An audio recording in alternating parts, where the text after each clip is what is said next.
que dé inicio a la presentación de su alegato oral.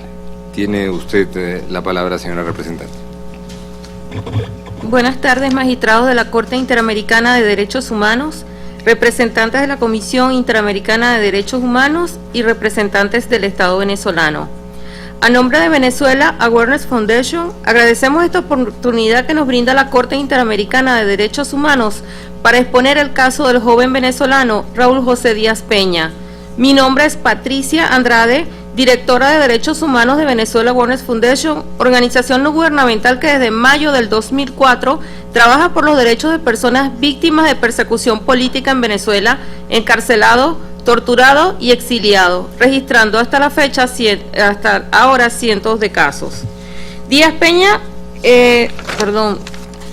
la detención de Raúl Díaz fue arbitraria. Ya había sido citado a la sede de la Policía Científica conocida como el CICPC en 3 oportunidades. Hubo una cuarta citación por el Ministerio Público, citado por el entonces fiscal Gilberto Landaeta. El fiscal le notifica al joven que ha solicitado cárcel para él y que lo mejor es que se presente ante los tribunales.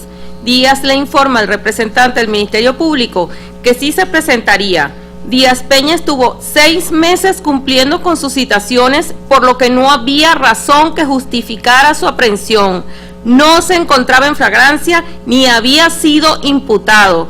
Sin embargo, a su salida de la Fiscalía es abordado por el funcionario de la Policía Política Melvin Collazo y otros funcionarios, y sin mostrar orden ni decir bajo qué cargos ni leerle sus derechos se lo llevan detenido, simplemente diciéndole: lo siento mucho, pero este es mi trabajo y tienes que acompañarme. Se lo llevan detenido el 25 de febrero del 2004 y permaneció recluido hasta el 13 de mayo del 2009, cuando le otorgan una medida de régimen abierto, cumpliendo pernoctas durante la semana en el centro José Agustín Méndez Urosa. Díaz Peña es entonces sometido a detención o encarcelamiento arbitrario, violándole en esta forma el artículo 7, numeral 3 de la Convención Americana. Díaz Peña nunca fue imputado formalmente antes de solicitarle la medida de privación judicial preventiva de libertad, no pudo defenderse y esto es una violación al debido proceso. La imputación formal es una obligación del despacho fiscal que surge inmediatamente después que el sujeto ha sido individualizado como imputado. Desde octubre del 2005 hemos representado a Díaz Peña en búsqueda de justicia, por lo que podemos decir que este es un caso emblemático y lo que lo hace así es su posición de ser contrario a la revolución que lidera el presidente de Venezuela, Hugo Chávez Frías, lo que lo hizo víctima de una investigación viciada, una detención ilegítima y prolongada más allá de los límites establecidos por la ley, no fue juzgado en un plazo razonable, se le violentó el principio de presunción de inocencia, se le negó su derecho de recurrir ante un juez o tribunal competente y le fue violado el derecho a la integridad personal. Durante su tiempo de reclusión, que se inició el 25 de febrero del 2004 en los calabozos de la DICIP, Díaz Peña fue sometido a condiciones de reclusión inhumanas que tuvieron un grave impacto en su salud. No recibió atención médica especializada oportuna y como consecuencia sufrió daños irreparables a su salud, tanto física como psicológica. Este caso, Díaz Peña, refleja los problemas del Poder Judicial venezolano, su falta de independencia e imparcialidad en algunas autoridades judiciales y del Ministerio Público, razón por la cual no fue juzgado en un plazo razonable por un juez o un tribunal independiente e imparcial. Todo por su opinión política. Esta falta de independencia del Poder Judicial es el reflejo, además de ser causa de otros casos, de miles de venezolanos que han tenido que tomar el camino del exilio. Cientos han sido encarcelados y torturados solo por no apoyar la revolución del presidente Chávez. Según el Departamento de Justicia de los Estados Unidos, en ese país ya han recibido aproximadamente 10.000 solicitudes de asilo de venezolanos. Esto es una muestra de lo que actualmente está viviendo el país. Además de que la víctima, Raúl Díaz, pasó 6 años y 3 meses recluidos en los calabozos de la DICIP, hoy SEBIN, y obtiene un beneficio de prelibertad bajo el régimen de destacamento de trabajo, cumpliendo pernoctas en el centro Méndez Urosa, se repite la persecución en una forma agravada por parte del Estado venezolano, al desaparecer la tarjeta de presentación a dicho centro para no dejar constancia de su cumplimiento de pernoctas y así, mediante la falta de firmas de asistencia, se revocaría el beneficio y el Estado tener la excusa perfecta para regresarlo a prisión. Estas violaciones ocurrían en el lapso que el Estado tenía que contestar el informe de la Comisión Interamericana de Derechos Humanos y donde solicitaba la reparación de las violaciones a los derechos humanos de Díaz Peña.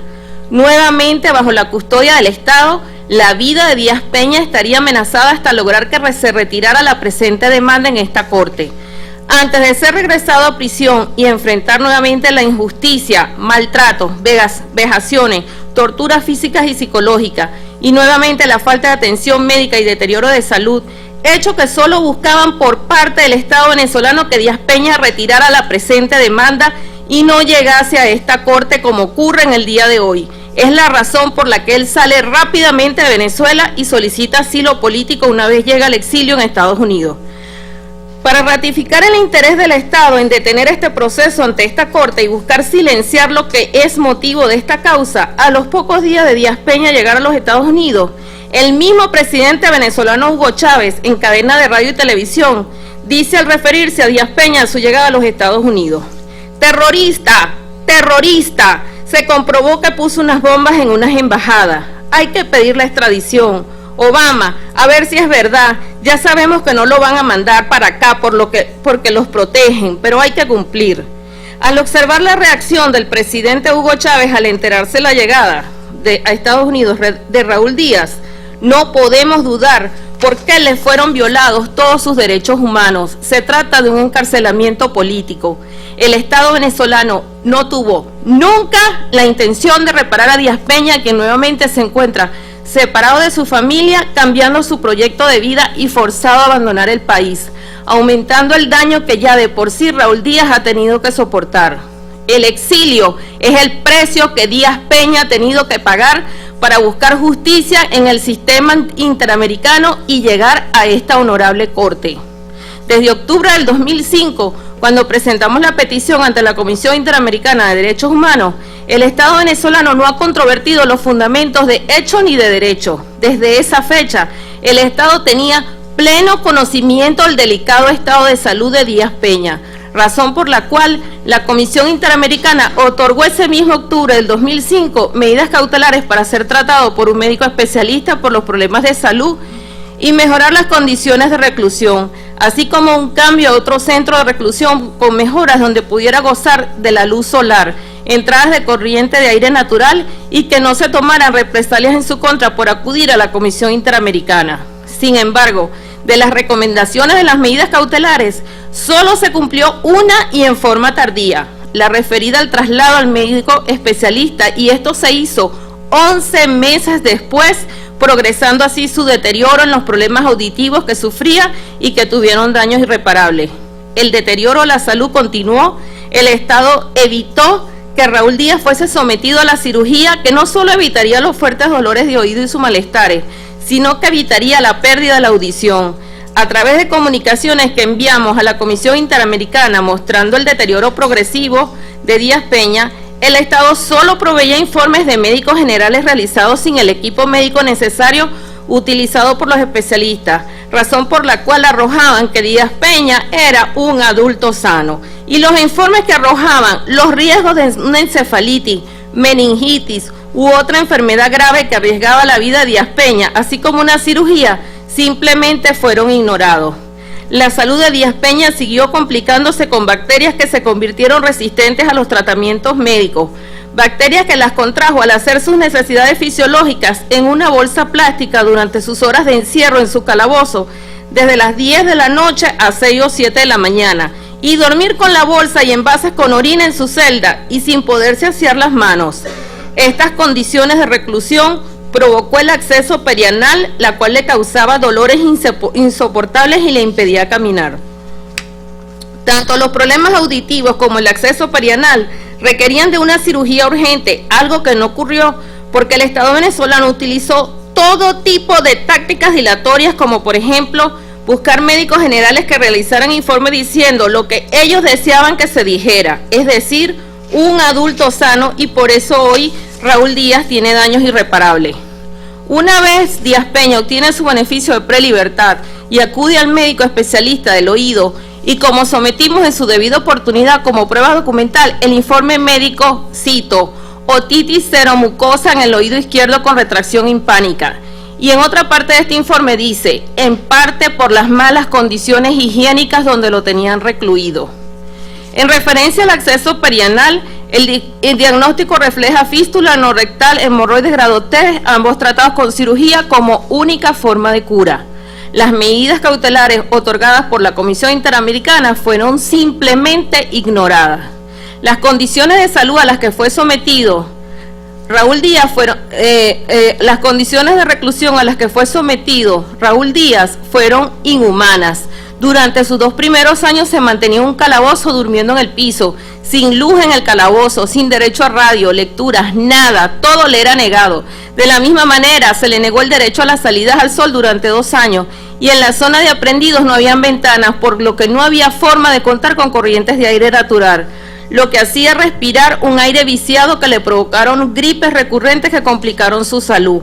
El calor era insoportable y la humedad era muy alta. Mala alimentación por consumir comida con un alto contenido de grasa y preparada sin tomar precauciones sanitarias. A esto le sumamos el trato vejatorio, torturas físicas y psicológicas. Las condiciones de reclusión inhumanas fueron mejorando después de 2 años y en una forma lenta. Sin embargo, hasta la fecha, no han alcanzado los estándares internacionales. La situación de indefensión jurídica, condiciones de reclusión inhumana, trato vejatorio y haber sido sometido a torturas por asfixia mecánica al ser asfixiado con una bolsa plástica impregnada de insecticida para acelerar la asfixia, una vez se la amarraban al cuello, castigo colectivo y celdas de castigo conocidas como tigritos y maltrato físico, provocan daño emocional en Raúl Díaz y una vez llega a los Estados Unidos, inició el programa en el centro de la Florida para sobrevivientes de tortura, programa donde aún se mantiene.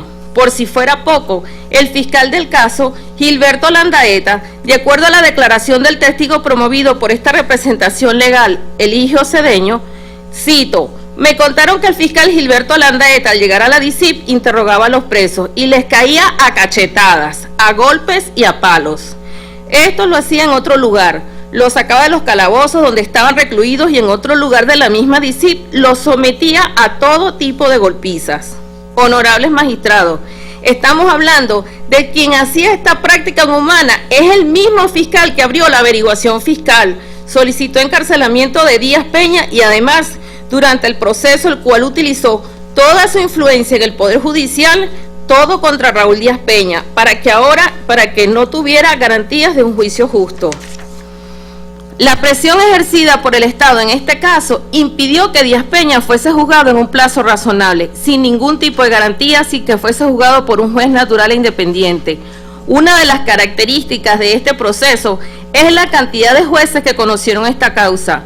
Para entender un poco lo emblemático de este caso se encuentra la decisión del Tribunal Supremo de Justicia al dejar sin efecto la designación de la juez 22 de juicio María Mercedes Prado.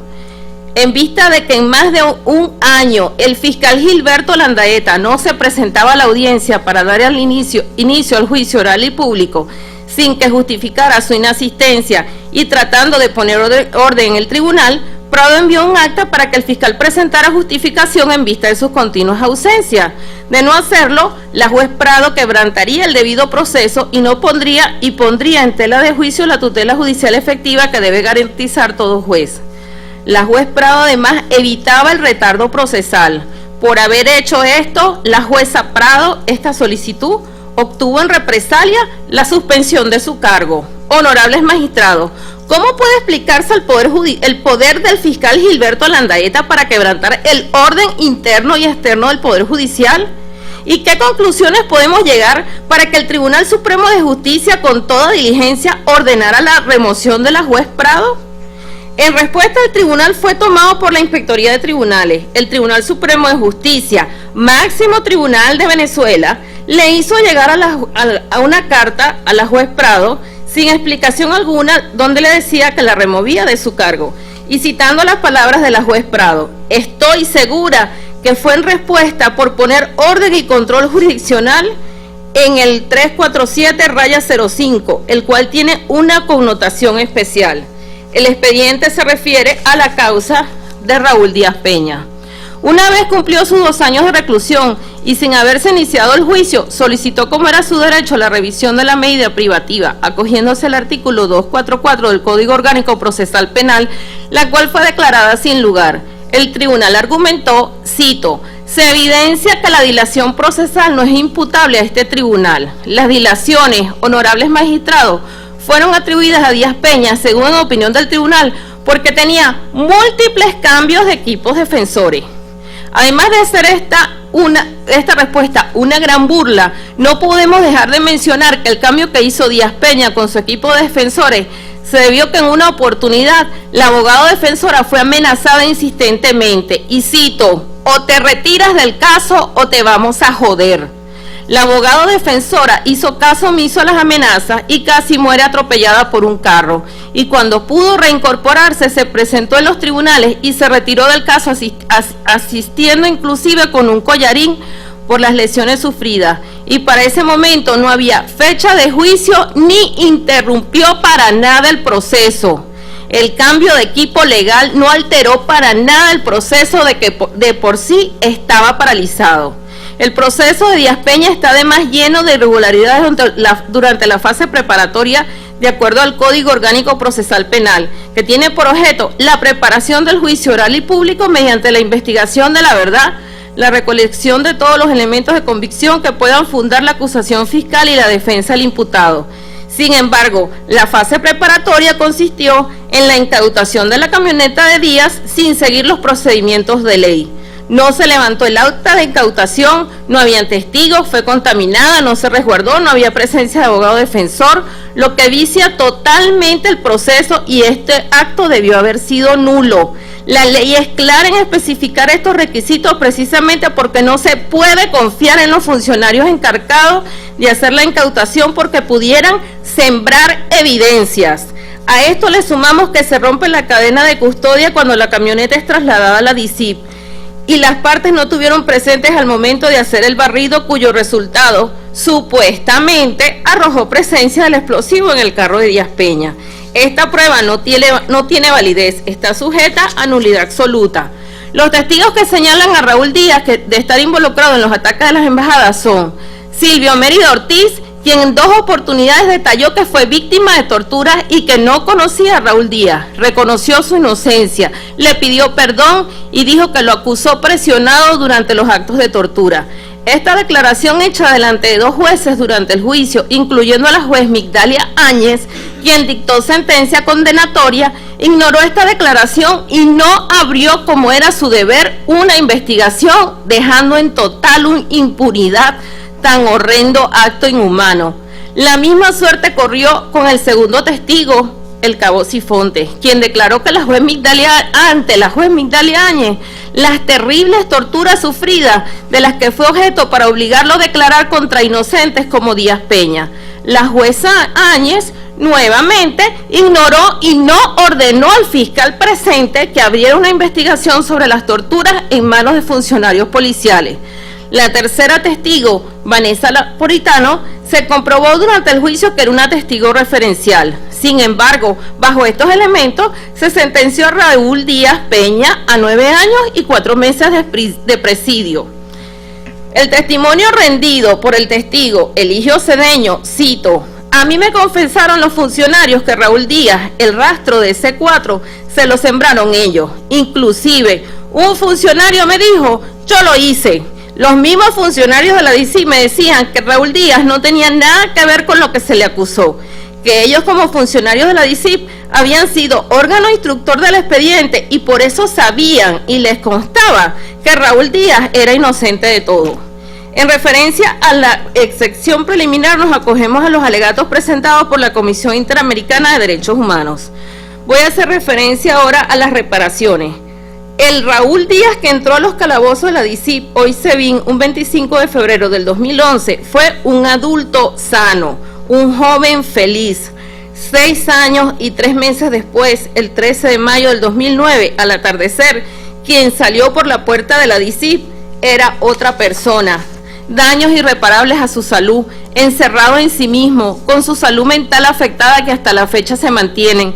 Recuerdos hasta ahora imborrables como lo son las torturas físicas sufridas, Las medidas cautelares otorgadas por la Comisión Interamericana de Derechos Humanos en octubre del 2005 y se mantuvieron durante todo su tiempo de reclusión simplemente fueron ignoradas, pese a que esta representación legal siempre insistió y dio información continua del deterioro y en oportunidades la vida de Díaz Peña se encontraba en grave riesgo. Durante la evaluación psicológica del Centro de la Florida para Sobrevivientes de Tortura, programa en el que se mantiene hasta la fecha, Díaz Peña expresó, cito, sentimientos de rabia al tener que dejar su país y sus seres queridos atrás, miedo a la deportación posterior y volver a prisión. Hasta la fecha, Díaz Peña se mantiene en el programa de ayuda en el Centro de Sobrevivientes de Tortura. El Estado venezolano no tuvo nunca la intención de reparar a Díaz Peña y además incurre en un agravante. Hoy se encuentra nuevamente separado de su familia, rompiéndole así su núcleo familiar, cambiando su proyecto de vida y forzado a abandonar el país, aumentando el daño que ya de por sí Raúl Díaz ha tenido que soportar. El exilio es el precio que Díaz Peña ha tenido que pagar para buscar justicia en el sistema interamericano y llegar hasta esta honorable corte donde hoy reclama por la violación de sus derechos humanos. Es agravada la responsabilidad del Estado porque siempre evitó mediante manipulaciones con los informes médicos que no eran especialistas, que no contaban con equipos médicos adecuados, ofrecerle la atención médica especializada y oportuna. Hoy día, Raúl Díaz se encuentra enfermo físicamente, con daños irreparables, bajo un programa bajo sobrevivientes de tortura, viviendo en el exilio por persecución política y además separado de su familia, obligándolo a cambiar de proyecto de vida. Aprovechamos esta oportunidad para pedirle a esta honorable Corte que tome en consideración estos alegatos para hacerle un llamado al Estado venezolano que repite el mismo patrón cuando se trata de casos políticos, por lo que le pedimos que reflexione y detenga las persecuciones, las torturas tanto físicas como psicológicas de personas sometidas a su custodia, la práctica inhumana y premeditada de negarle atención médica oportuna que causa daños irreparables a la salud de las personas que, como Díaz, tienen una posición contraria al gobierno y se encuentran en custodia. Díaz Peña no es un caso aislado, varios de sus compañeros requieren de atención médica especializada, se encuentran enfrentando serios problemas de salud y recientemente 3 de sus compañeros de calabozo en el SEBIN fueron favorecidos por una medida humanitaria por padecer de un cáncer avanzado que pudo ser prevenido con atención médica oportuna, pero el Estado no actuó.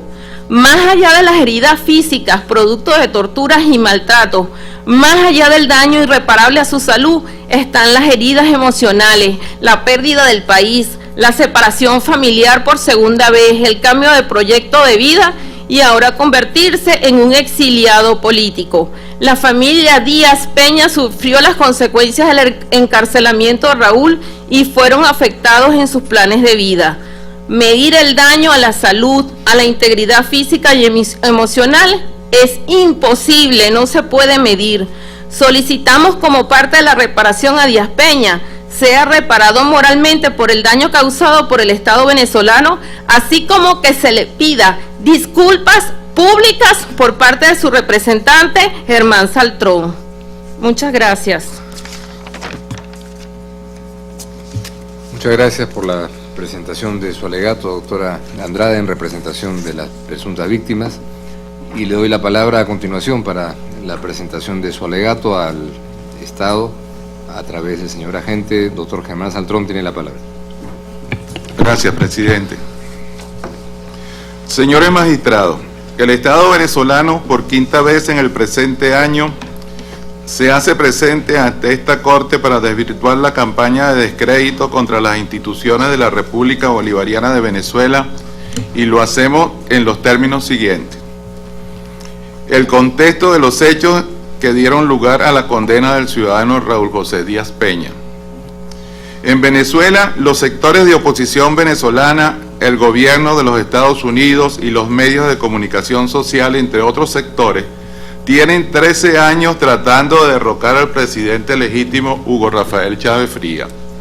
Los partidos políticos de oposición, junto con los medios de comunicación, desde el año 2001, desataron una campaña de desprestigio, rumores y desestabilización contra las instituciones del Estado venezolano, así como de difamación contra el presidente de la República y los altos funcionarios de los poderes públicos.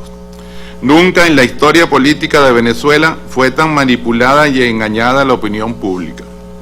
Los medios publicaban manifiestos militares anónimos que llamaban a la subversión y al desconocimiento del gobierno legítimo.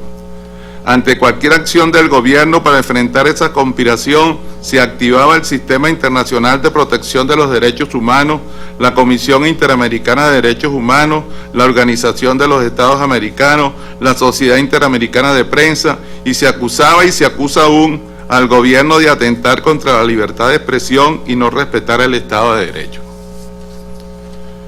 La oposición convocó una masiva manifestación el 11 de abril del 2002 en la ciudad de Caracas, desde el Parque del Este hasta Chuao, donde estaba la sede de PDVSA, que después fue desviada hasta el Palacio de Miraflores, donde a su vez estaba otra manifestación convocada por los partidarios del presidente Chávez. Antes de que la marcha de la oposición llegara a las inmediaciones del Palacio de Miraflores, los golpistas tenían apostados varios francotiradores que comenzaron a disparar contra las dos manifestaciones, la convocada por el gobierno y la oposición, matando a varias personas de ambos bandos. Con una imagen trucada y activistas del gobierno disparando supuestamente contra la marcha opositora, cuando en realidad lo que estaban haciendo era defendiéndose y defendiendo a los manifestantes partidarios del gobierno desde un puente contra los camiones blindados de la Policía Metropolitana. Los medios de comunicación acusaron al presidente de ordenar disparar contra los manifestantes de la oposición.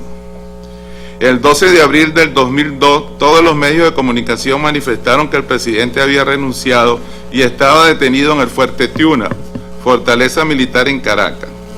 Ese mismo día, el 12 de abril del 2002, el fiscal general de la República, Isaías Rodríguez, convocó una rueda de prensa con el argumento de que iba a renunciar y declaró que estábamos en la presencia de un golpe de Estado. Inmediatamente fue sacado del aire por todos los medios de comunicación. Igualmente, los ministros y líderes del partido de gobierno declaraban que se estaban produciendo un golpe de Estado sin que ningún medio nacional le diera espacio para denunciar tal circunstancia. Ese día en la tarde se autojuramentó Pedro Carmona Estanga, el expresidente de Fedecámara, y declaró que se disolvían todos los poderes públicos. Sin embargo, el pueblo venezolano, junto a sus Fuerzas Armadas, reaccionó y en 48 horas el presidente fue restituido en el poder. El gobierno nacional pensó que derrotada la rebelión cívico-militar y con la comparecencia pública de los dueños de los medios, estos rectificarían. No fue así. Absueltos los militares por el Tribunal Supremo de Justicia, el 14 de agosto del 2002, y con la sentencia insólita de que no hubo golpe de Estado sino un vacío de poder, la conspiración continuó. De las comisiones de diálogos convocadas por el presidente Chávez, se pasó a la mesa de negociaciones y acuerdos con el visto bueno del Centro Carter, el Programa de las Naciones Unidas, la Organización de Estados Americanos, cuyo secretario general, Celso Gaviria, fungía de coordinador y estuvo en el país casi un año. En octubre del 2002, los militares involucrados en el golpe de abril y absueltos por el Tribunal Supremo de Justicia tomaron la Plaza Francia de Altamira en Caracas y declararon la zona territorio liberado. Los sótanos de la plaza y el Hotel Four Seasons, ubicado al frente de la Plaza Altamira, se convirtieron en cuartel y dormitorio de los presuntos liberadores. Los medios de comunicación instalaron allí sus microondas en forma permanente y transmitían los discursos de los militares alzados en vivo y en directo. Por cierto, el alcalde de Chacao para esa época era Leopoldo López, que ustedes lo tuvimos ahí sentado también declarando en favor de su causa, siempre utilizando la mentira. El 2 de diciembre del 2002 estalló el paro general convocado por Fedecámara y la Confederación de Trabajadores de Venezuela. Al tercer día, el fracaso de la huelga general era inocultable. Pero los conspiradores tenían un as en la manga. la nómina mayor de petróleos de Venezuela, PDVSA, sin medir sus consecuencias, lanzó un paro petrolero nacional. A los pocos días se sumaron al paro la alta oficialidad de la Marina Mercante, se apoderaron de los buques petroleros y bloquearon los puertos venezolanos. El paro duró 63 días, sin escuela, sin hospitales, sin gasolina, sin gas y los medios de comunicación ordenando a la gente salir a la calle a trancar las vías públicas, que ocasionaron muertes en enfrentamientos entre las personas. Otra vez subestimaron al pueblo venezolano. Pensaron que privado de combustible, gas doméstico, alimentos de la cesta básica y servicios públicos, protagonizaría una explosión social. El pueblo resistió 2 meses de privaciones. Ahora bien, entre los militares que tomaron la Plaza Altamira en octubre del 2002, permaneciendo allí por más de 5 meses, el fracaso del paro sabotaje petrolero del 2002 y los hechos ocurridos a principios del 2003, donde ciudadanos instigados de los medios de comunicación social cerraron el paso a las principales vías, quemaban caucho, en fin, ocasionaron una situación de desorden generalizado en la ciudad de Caracas. En medio de estos acontecimientos, el día 25 de febrero del 2003, detonaron unas bombas en el Consulado de Colombia en Caracas y en la Oficina de Comercio Internacional del Reino Unido, y entraron en acción la presunta víctima Raúl José Díaz Peña, junto con el general de división de la Guardia Nacional y disidente de la Plaza Altamira. Perdón, señor agente, una intervención de la señora representante. Perdón, señor presidente, yo vuelvo a insistir en el punto de esta mañana, que el representante del Estado está trayendo puntos que no tienen que ver con la presente causa. Yo le puedo leer nuevamente, si quiere, las razones por las cuales estamos hoy aquí, y ese punto y esa relación que le está haciendo no tiene que ver para nada con la presente causa. Gracias. Señor representante, dentro del alegato, en la medida en que estemos dentro de hechos que han estado presentes en el caso, el señor representante podría seguir con su explicación. En la réplica puede usted hacer el comentario y apreciación que le parezca pertinente. Siga con la palabra, señora. Gracias. Vamos a tomar en cuenta las interrupciones, por favor. En medio de estos acontecimientos, el día 25 de febrero del 2003, detonaron unas bombas en el Consulado de Colombia en Caracas y en la Oficina de Comercio Internacional del Reino Unido. Estas dos, que el Consulado de Colombia y el Reino Unido queda a 3 cuadras de la Plaza Altamira. Y entra en acción la presunta víctima Raúl José Díaz Peña, junto con el general de división de la Guardia Nacional y disidente de la Plaza Altamira, Felipe Rodríguez, alias El Cuervo, y el ingeniero Silvio Medina, los cuales fueron sentenciados a prisión por los delitos de conspiración, instigación a la insurrección y posesión ilegítima de armas por la explosión de la Oficina Comercial de España y el Consulado de Colombia en su carácter de actores materiales, intelectuales y colaboradores respectivamente. Los hechos antes expuestos forman parte del contexto en que sucedieron los acontecimientos en los que se encuentran envueltos la presunta víctima Raúl José Díaz Peña, quien fue el único que tuvo el cinismo de acudir a la Comisión Interamericana, y esta a su vez tuvo el descaro de admitir el caso. La presunta víctima trató de desestabilizar la paz y la seguridad de la nación y la democracia en nuestro país, razón por la cual el peticionario fue condenado a la pena corporal de 9 años y 4 meses de presidio por su participación activa y responsable, conjuntamente con civiles y militares, de los delitos de acabillamiento, incendio agravado en el inmueble en grado de facilitador y ocultamiento de sustancias explosivas, por los hechos ocurridos en fecha 25 de febrero del 2003 en el Consulado General de la República de Colombia y en la Oficina de Comercio Internacional de la Embajada del Reino de España. Condena esta que se produjo por la contundencia de las pruebas aportadas por el Ministerio Público y el control constitucional de los jueces que en sus distintos roles conocieron de la presente causa, como a continuación señalaremos. Resulta lamentable el precedente histórico según el cual la entonces Comisión Interamericana de Derechos Humanos ha admitido casos de terroristas confesos, tal como lo constituye el antecedente referido al caso Posada Carriles y Orlando Bosch, según lo cual estos ciudadanos involucrados en hechos de terrorismo sucedidos en el territorio bolivariano de Venezuela fueron protegidos en estas instancias. Este es el caso de unos agentes de la CIA de nacionalidad cubana que fueron llevados por el presidente Carlos Andrés Pérez y participaron en los cuerpos represivos del Estado venezolano. No solamente y conforme con eso de asesinar venezolanos, también planificaron y colocaron una bomba en un avión comercial cubano y mataron a 72 personas. Hechos denunciados por la comisión ante la Corte.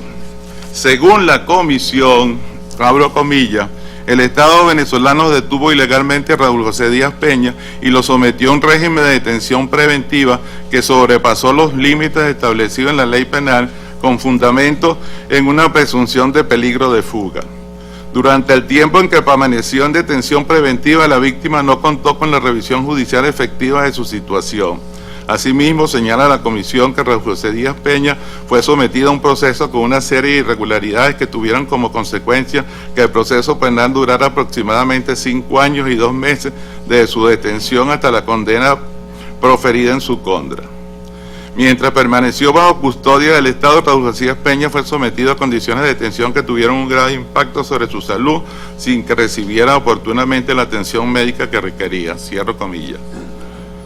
Por otra parte, la comisión destaca que algunas de las supuestas violaciones en que incurre el Estado venezolano son el debido proceso, violación al derecho a la libertad personal, arbitrariedad de la detención y deber de adoptar disposiciones de derecho interno, derecho a ser juzgado en un plazo razonable o ser puesto en libertad y presunción de inocencia. Cierro comillas. Actuaciones judiciales del Estado venezolano. Con ocasión de los hechos acaecidos en la ciudad de Caracas el 25 de febrero del 2003, por las expedicias ocurridas en el Consulado General de la República de Colombia y en la Oficina de Comercio Internacional de la Embajada del Reino de España, el Ministerio Público dio inicio a las investigaciones correspondientes de conformidad con el Código Orgánico Procesal Penal, designándose para ello al ciudadano Gilberto Landaeta, fiscal 62, auxiliar del Ministerio Público del Área Metropolitana de Caracas. El citado fiscal realiza las correspondientes actas de entrevista para tomar declaraciones a los ciudadanos testigos que a continuación nombro: Pedro Antonio Cifuente Muñoz, Vanessa Mariel Napolitano Salazar y Silvio Daniel Mérida Ortiz. En virtud de dichas declaraciones, se le solicita al Tribunal 22º de primera instancia en funciones de control del área metropolitana de Caracas orden para incautar el vehículo camioneta marca Toyota, modelo Samurai, color amarillo, placa ATJ-706, el cual deberá ser puesto a la orden de la Fiscalía 62ª por un tiempo prudencial y perentorio a los fines de que se le practique las pruebas de interés criminalística.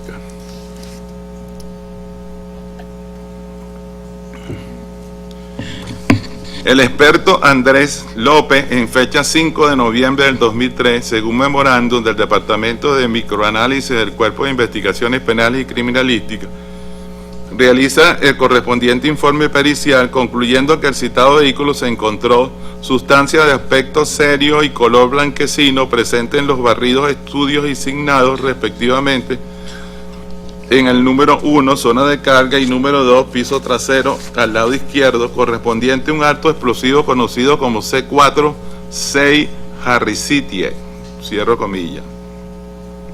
Sobre la base de estos elementos de convicción, el ciudadano Gilberto Landaeta, fiscal 62, auxiliar del Ministerio Público, solicitó en fecha 16 de enero del 2004 al Tribunal 11º en función de control del Circuito Judicial Penal del Área Metropolitana de Caracas que emitiera una orden de aprehensión judicial en contra de Raúl José Díaz Peña como cómplice en los delitos de agavillamiento, intimación pública contra la conservación de los intereses públicos y privados, daños a la propiedad pública y lesiones leves en relación con el artículo 84 ordinal 1 del Código Penal.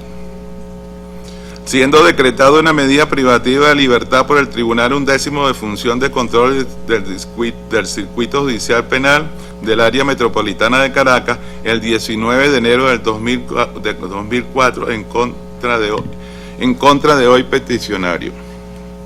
Raúl Díaz Peña fue detenido el 25 de abril del 2004 por funcionarios de la DICI, puesto a la orden del fiscal 62 auxiliar del Ministerio Público de Caracas, por lo que el día 26 del 2004 se llevó a cabo una audiencia para la presentación del detenido en el Tribunal Undécimo de Control. El 27 de febrero del 2004 el mismo tribunal dictó resolución judicial de privación preventiva de libertad contra Raúl José Díaz Peña, sustentándose en la existencia de suficientes elementos de convicción para acreditar la comisión en grado de complicidad de los delitos por los cuales fue aprehendido. Yo tuve la oportunidad, y ustedes también lo van a tener, de ver el expediente respectivo, y ahí aparecen unas declaraciones, sobre todo del ingeniero Silvio Medina.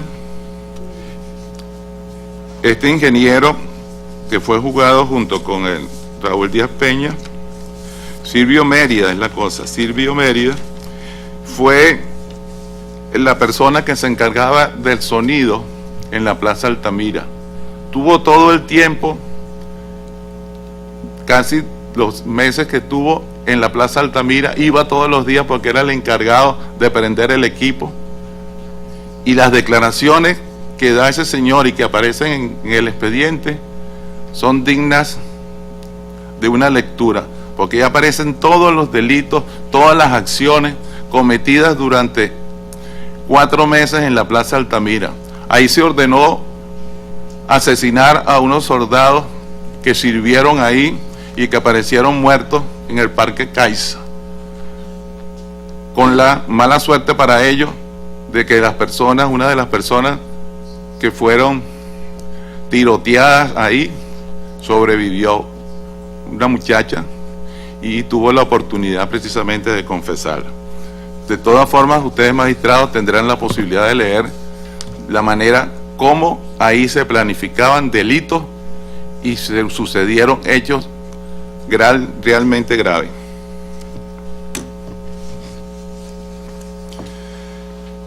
Siendo decretada una medida privativa de libertad por el Tribunal Undécimo de Funciones de Control del Circuito Judicial del Área de Caracas el 19 de enero del 2004 en contra del hoy peticionario. Raúl Díaz Peña fue detenido el 25 de febrero del 2004 por funcionarios de la DICI, puesto a la orden del fiscal 62 auxiliar del Ministerio Público del Área Metropolitana de Caracas, por lo que el día 26 de febrero del 2004 se llevó a cabo una audiencia para la presentación del detenido en el Tribunal Undécimo de Control. El 27 de febrero del 2004 el mismo tribunal dictó resolución judicial de privación privativa de libertad contra Raúl José Díaz Peña, sustentándose en la existencia de suficientes elementos de convicción para acreditar la comisión en grado de complicidad de los delitos por los cuales fue aprehendido. La detención de Raúl Díaz Peña se realizó en virtud de una orden de aprehensión de fecha 22 de febrero del 2004, debidamente emitida por el Tribunal Undécimo, signada bajo el número 0004, inserta en los folios 105 al 113 de la pieza 2 del expediente número TE-1592-09, de conformidad con la excepción del artículo 44, numeral 1 de la Constitución de la República Bolivariana de Venezuela y el artículo 250 del Código Orgánico Procesal Penal. Señalamos, y está aprobado en autos, que los funcionarios actuantes en el procedimiento sí se identificaron como funcionarios adscritos a la DICI, le manifestaron el motivo de su detención y sus derechos, tal como se desprende del acta policial de fecha 25 de febrero del 2004, suscrita por los funcionarios actuantes, tal como consta inserto en el folio 14, pieza número 3 del expediente del juzgado 20º. Aquí está el acta policial y, por supuesto, todo esto lo tuvo la comisión, se le fue proporcionado y lo tendrán ustedes a su disposición. En fecha 26 de febrero del 2004 se realiza por ante el Tribunal Undécimo de Funciones de Control la audiencia de presentación para oír al imputado. Audiencia en la cual el juez, luego de oír los alegatos del fiscal del Ministerio Público, del imputado y su defensa, decidió en fecha 27 de febrero mantener la medida privativa de libertad previo el análisis del contexto integral de todos los aspectos que rodearon los hechos acaecidos en Caracas el 25 de febrero del 2003 por las explosiones ocurridas en el Consulado General de la República de Colombia y en la Oficina de Comercio Internacional de la Embajada del Reino de España. Todo ello sobre la base del artículo 250 del Código Orgánico Procesal Penal, considerando que dadas las condiciones de modo, tiempo y lugar en que ocurrieron los hechos, se está en presencia de un hecho punible donde el imputado Raúl Díaz Peña tiene comprometida su participación en la ejecución de esto y existe la presunción de peligro de fuga. En el desarrollo de la audiencia de presentación para oír al imputado, este pudo ejercer su defensa, razón por la cual mal podría considerarse que su privación de libertad es ilegal, debido a que el juez tomó en cuenta los sólidos argumentos de la Fiscalía para mantener la medida privativa de libertad. Por lo que no es cierto la afirmación de la comisión en el citado informe que dice que, abro comillas, que el 22 de enero del 2004 el Tribunal Undécimo de Control de Primera Instancia del Circuito Judicial Penal del Área Metropolitana acogió en su totalidad la acusación fiscal y acordó decretar la medida privativa de libertad contra el Raúl Díaz Peña sin que existiera prueba que demostrara su participación en los hechos. Cierro comillas. Debemos destacar que en la audiencia de presentación para oír al imputado, este pudo haber solicitado ante el juez en funciones de control la práctica por parte del Ministerio Público de diligencias destinadas a su descargo, debido a su condición de imputado y sobre la base del elemental derecho a la defensa. Ante la ausencia de la petición por parte del imputado de la realización de dichas diligencias de investigación, no puede el juez en funciones de control solicitarlas de oficio al fiscal del Ministerio Público, ya que este último es el director de la fase preparatoria. En tal sentido, debió la defensa del ciudadano Raúl José Díaz Peña solicitar dichas diligencias, bien en la audiencia o posteriormente al fiscal de la causa, quien en el supuesto de negar la solicitud le permite al imputado acudir al juez en funciones de control para que en su condición de garante del debido proceso inste al fiscal a practicar las correspondientes diligencias de investigación por considerarlas útil y pertinente. Desde el momento en que se imputa al ciudadano Raúl José Díaz Peña, el 25 de enero del 2004, hasta el acto conclusivo o escrito de acusación por parte del fiscal del Ministerio Público, el imputado pudo haber solicitado la práctica de diligencias destinadas a demostrar su inocencia. Pudo solicitar la práctica de una contraexperticia, ya que el proceso se encontraba todavía en la fase de investigación, derechos que no ejerció él y tampoco sus abogados. El Estado venezolano considera que debido a que dicha experticia no se realizó bajo las reglas de la prueba anticipada, no era necesaria la presencia del ciudadano Díaz Peña. Sin embargo, pudo solicitar la realización de una contraexperticia o contradecirla en la fase de juicio, mediante interrogatorio al experto que la realizó. Pudo solicitar la nulidad de la practicada experticia, tampoco lo realizó, y que fuera declarada sin lugar por el juez en funciones de control en la audiencia para oír al imputado en fecha 25 de febrero del 2004.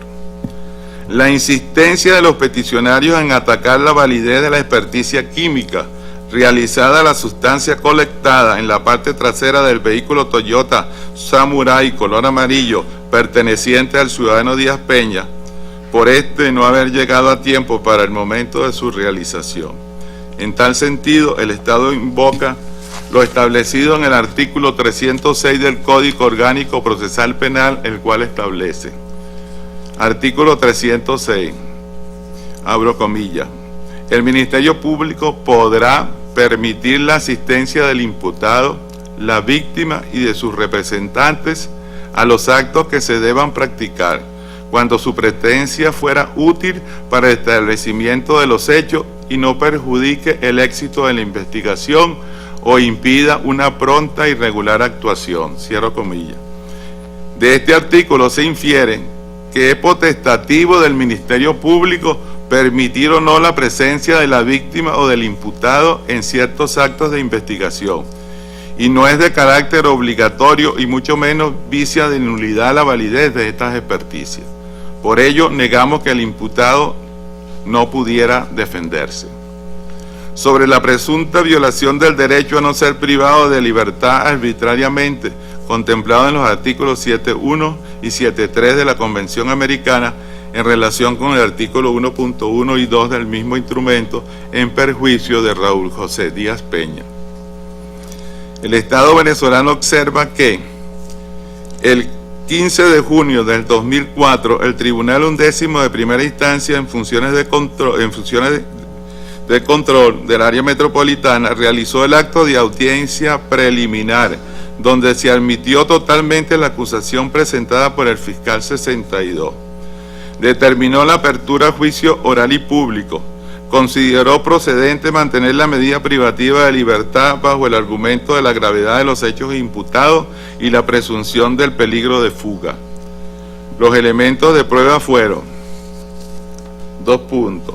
Las actas de entrevistas tomadas a los ciudadanos Pedro Antonio Sifonte Núñez, Vanessa María Napolitano Salazar, Silvio Daniel Mérida Ortiz, Mercado Matilde, Matisca Jonan Mercado, Medina Gandara Marvin José, Cubero López Miguel Ángel, Mancilla Valencia Héctor José, Granado Sánchez Ricardo, Villegas José del Carmen, Comín Mengó Alexander, quienes fungen como testigos presenciales de los hechos acontecidos el 25 de febrero del 2003.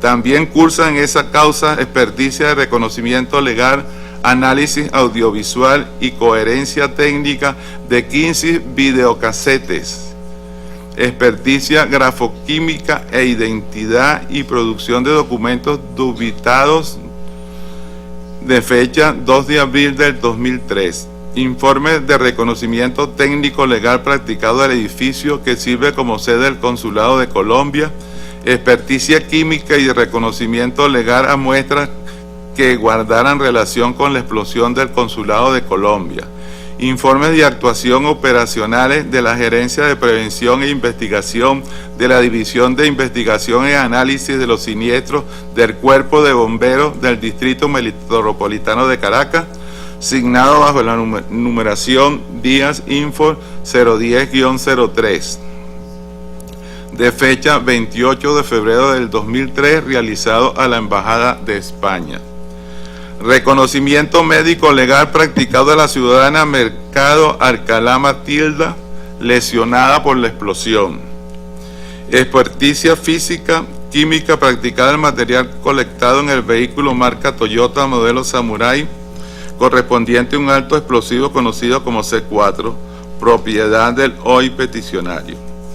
En este mismo acto, el tribunal declaró sin lugar las excepciones y solicitudes de nulidad propuestas por la defensa de Raúl José Díaz Peña en la audiencia preliminar, la cual fue debidamente notificada al acusado.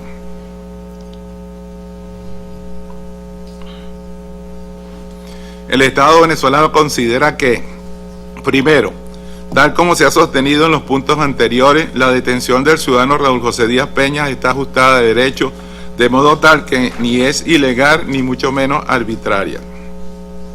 Por tal sentido, mal podría considerarse violatoria del principio de presunción de inocencia, garantía que siempre fue respetada por los tribunales que conocieron del proceso en toda su fase.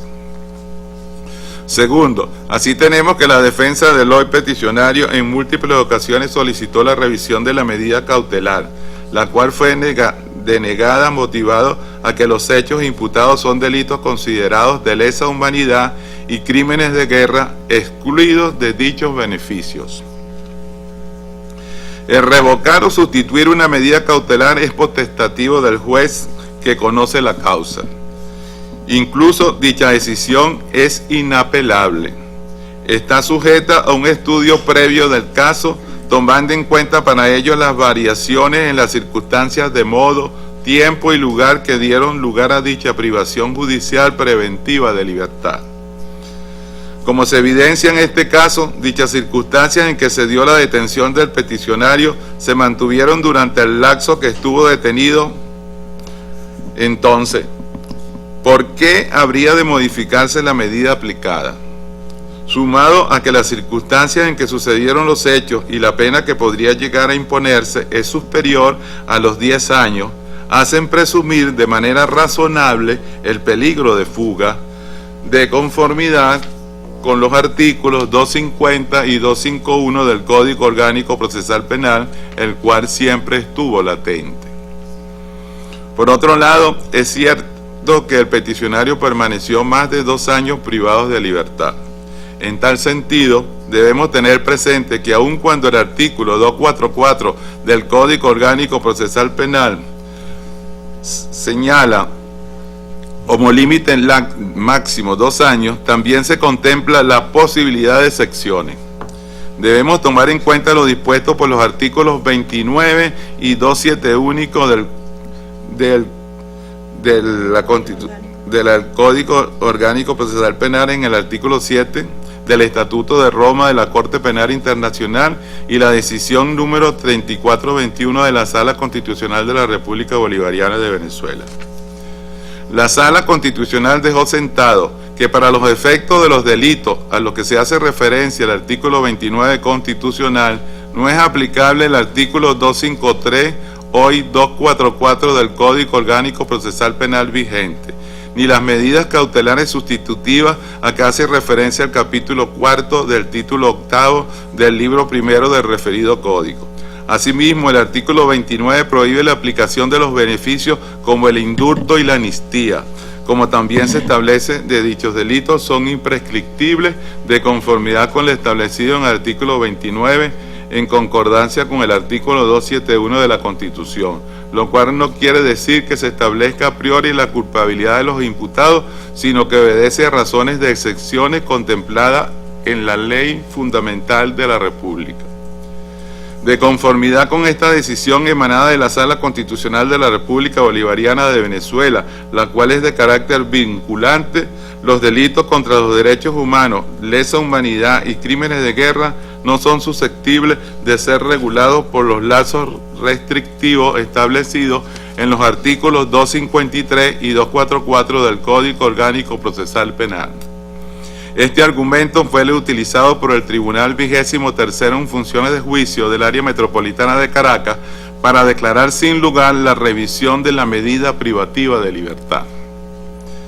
La defensa del acusado Raúl Díaz Peñas, el 17 de abril del 2006, interpuso un recurso de apelación de la mencionada decisión, recurso que fue admitido el 12 de junio del 2006 y según relato del testigo Didier Rojas, fiscal 24 del Ministerio Público a nivel nacional, quien en su declaración affidavit manifestó, abro comillas, la juez de la recurrida en su dictamen dejó sentado, omisis, que el empleo de tácticas dilatorias efectuadas por las múltiples defensas del acusado, en virtud de que el referido ciudadano en varias oportunidades revocó la defensa que viniera ejerciendo la misma, no es imputable al juzgado de la causa, observando esta sala primero especial, omisis, que mal podría el juez que mal podría otorgar una medida cautelar sustitutiva de libertad, cuando la defensa del ya tantas veces mencionado acusado utilizó tácticas dilatorias para retardar el proceso, lo que conlleva a la declaratoria sin lugar de la presente denuncia, por cuanto las causas de retardo procesal existente no es atribuible al juzgador de primera instancia. Cierro comillas. Finalmente, el juez tomó en cuenta para su decisión que los hechos que se atribuyen a Raúl Díaz Peña son de naturaleza terrorista y todo acto terrorista es una gravísima violación de los derechos humanos, por lo tanto se mantuvo detenido hasta que fue condenado. En fecha 17 de junio del 2008, el peticionario fue condenado por el Tribunal Cuarto de Primera Instancia en funciones de juicio del área metropolitana de Caracas. El 23 de julio del 2008, el Tribunal Octavo de Primera Instancia en funciones de ejecución del área metropolitana de Caracas recibió la sentencia del Tribunal Cuarto en funciones de juicio del área metropolitana y el 25 de julio del 2008 procedió al cómputo definitivo de la pena, en atención a la condena recaída sobre Raúl José Díaz Peña de 9 años y 4 meses de presidio y al tiempo de su detención preventiva de 4 años y 5 meses. Se deja expresa constancia para ese momento que aún le restaban por cumplir un remanente de pena de 4 años y 11 meses de pena. Esta terminaba de cumplirse el 25 de junio del año 2013.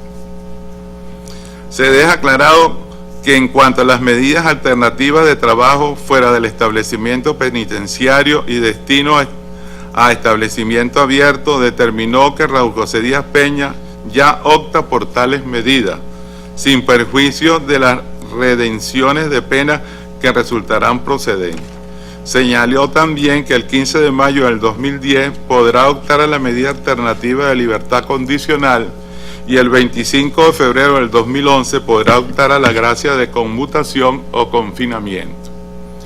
En fecha 23 de septiembre del 2008, la defensa de Raúl José Díaz Peña presentó ante la Sala 1 de la Corte de Apelaciones del Circuito Judicial Penal del Área Metropolitana de Caracas un escrito solicitando que se continuara con la ejecución de la sentencia en vista de la grave situación de salud del condenado. Dicha solicitud fue denegada por la Sala en vista de que se encontraba conociendo de un recurso de apelación interpuesto por la defensa de Felipe Rodríguez, coautor de los hechos, por lo que la sentencia no se encontraba definitivamente firme. Ante tal decisión, la defensa de Raúl Díaz Peña manifestó su inconformidad y presentó una nueva solicitud en el mismo sentido. El 21 de octubre del 2008, la Sala 1 de la Corte de Apelaciones del Área Metropolitana de Caracas resolvió declarar improcedente la solicitud en virtud de que la misma debe ser interpuesta por ante el Tribunal de Ejecución una vez que la sentencia quede definitivamente firme. El 19 de febrero del 2009, la Corte de Apelación del Circuito Judicial Penal del Área Metropolitana de Caracas, Sala 7 Accidental, declaró sin lugar el recurso de apelación interpuesto por el general Felipe Rodríguez, y es así cuando en fecha 7 de abril del 2009, el juez octavo de primera instancia en función de ejecución del Área Metropolitana de Caracas se dirigió al coordinador regional de tratamiento del Ministerio de Poder de Relaciones Interiores a fin de solicitar se sirva a designar el equipo multidisciplinario que practicará la evaluación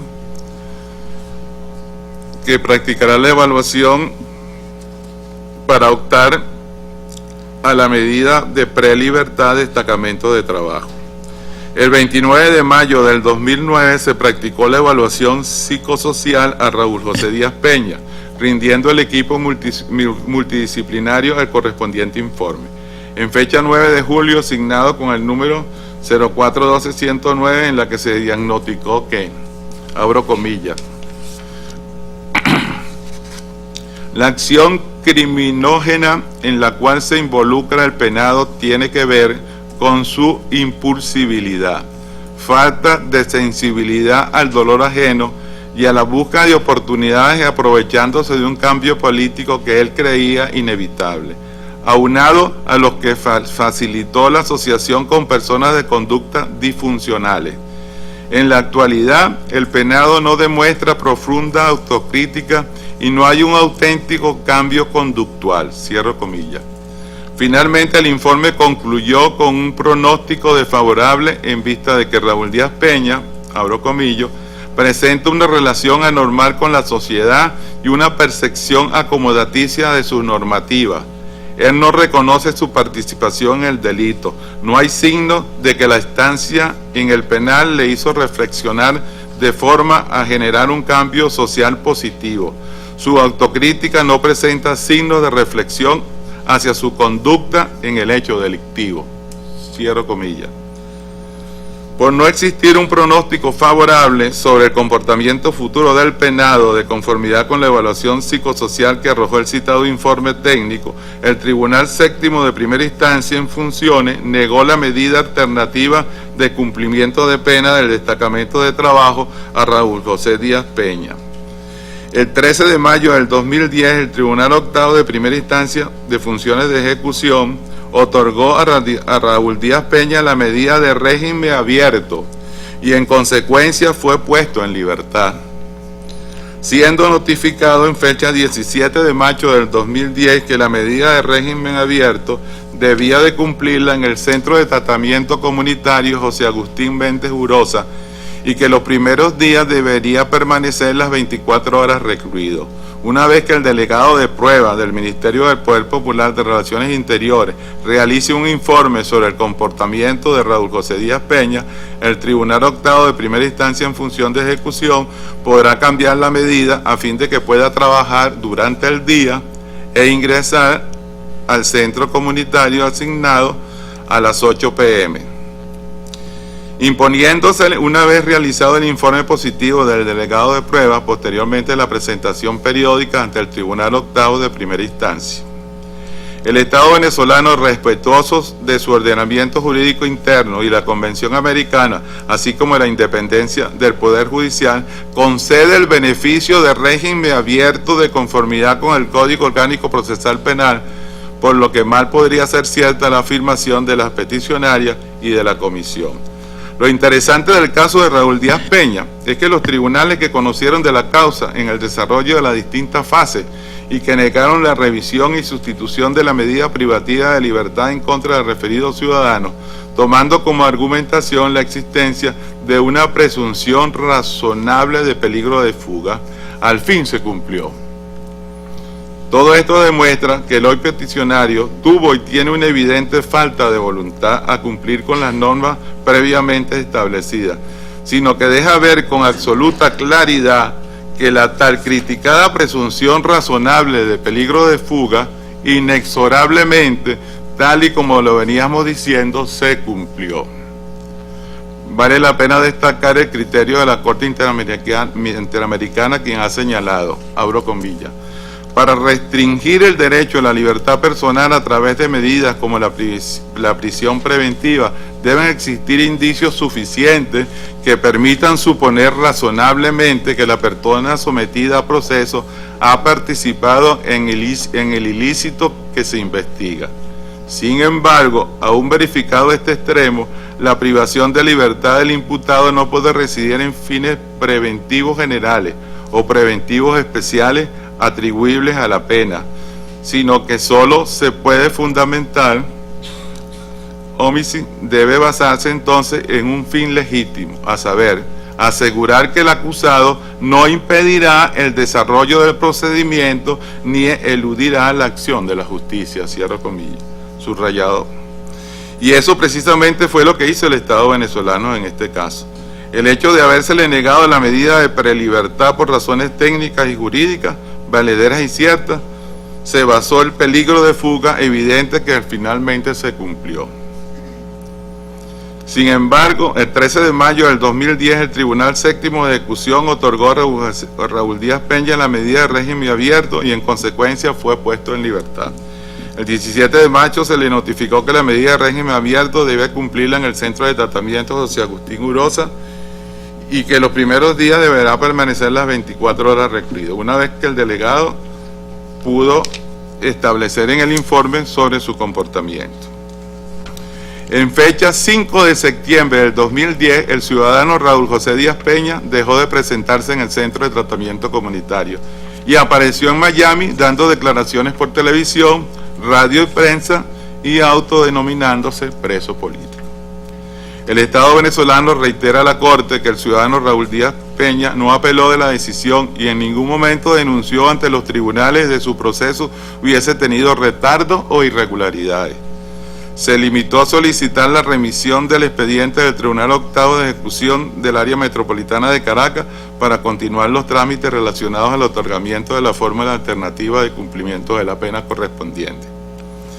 Condiciones de reclusión y estado de salud de Raúl Díaz Peña.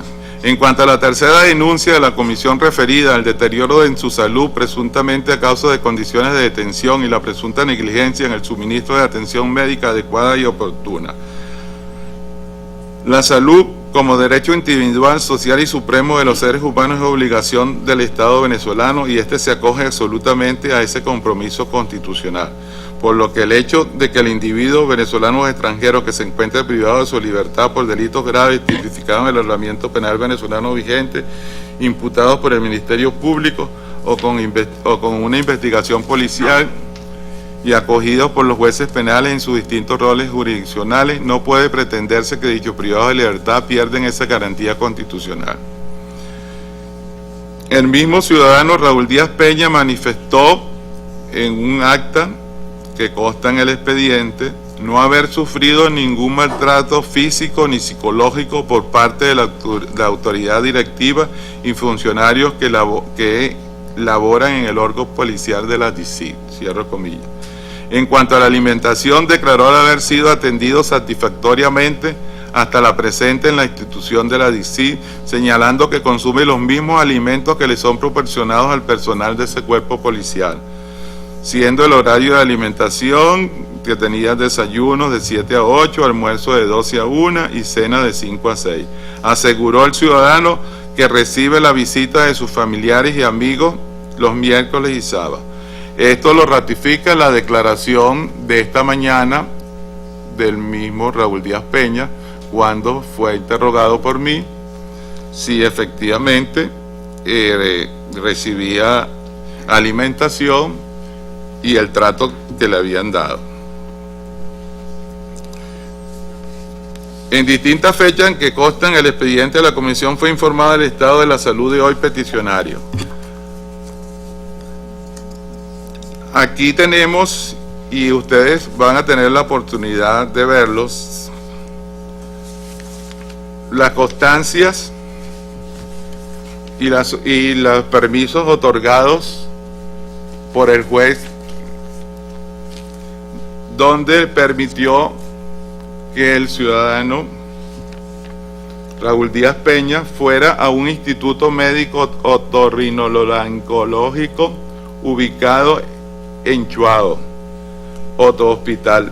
Este grupo es uno de los mejores centros médicos de Caracas. Él salió, fue permitido y fue visto por un médico especialista el 14 de julio del 2006. Después fue igualmente, salió el 14 de septiembre del 2006 el mencionado grupo. Fue visto por el doctor José Ramón Gutiérrez Lombardi, médico cirujano otorrinolaringólogo. Asimismo, en otra oportunidad también ocurrió a ese mismo centro médico y estuvo en varias ocasiones visto por el médico correspondiente, aparte de los médicos del hospital militar que también tuvieron la oportunidad de hacerles revisiones a su problema del oído izquierdo. Bueno, la supuesta víctima y la comisión pretenden también imputar al Estado venezolano la violación del derecho a la protección judicial. Sin embargo, no se encuentra acreditada en escrito de la comisión ninguna prueba de cuáles fueron esas presuntas violaciones de derechos fundamentales a Raúl Díaz Peña.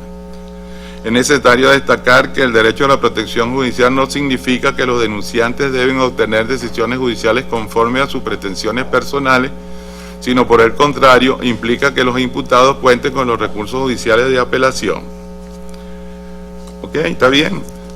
Ya sé que se terminó el tiempo. De todas maneras, la compañera representante de la presunta víctima habló 23 minutos. Yo no sé cuánto me están contando a mí. Si me están contando 20 o me están contando los 23. De todas formas, estamos acostumbrados a que a nosotros siempre nos acortan el tiempo. Muchas gracias. Muchas gracias, señor agente. Ha tenido usted 50 minutos que hemos escuchado con muchísima atención. Gracias por su alegato. Y a continuación le doy la palabra a la señora representante de las presuntas víctimas para que ejerza su derecho de réplica. Tiene la palabra, doctora Andrade. Gracias, señor presidente. El Estado venezolano no ha podido desvirtuar ni controvertir todos los argumentos de derecho y de hecho de la presente demanda, a pesar de ser hechos que revisten profunda gravedad. En referencia a las condiciones de reclusión y a la atención médica que debió ofrecer, así como las sugerencias de las medidas cautelares de la Comisión Interamericana, ambas fueron simplemente ignoradas, por no decir burladas y pisoteadas. Tanto es así que esta mañana, cuando escuchaba al testigo, el comisario Elvis Ramírez, responsable de todos los presos, reconozca aquí en la Corte, delante de todos los magistrados, que desconocía las medidas cautelares de la Comisión Interamericana. Este es el respeto que el gobierno venezolano tiene por este organismo internacional. El mismo comisario que reconoce que los presos de la DICIP reciben 6 horas de sol al mes, es el mismo que hago referencia. También él el mismo comisario habla de las condiciones de habitabilidad, pero estas condiciones no dependen de que se le permita a un recluido el uso de un iPod, sino de condiciones ajustadas a estándares internacionales.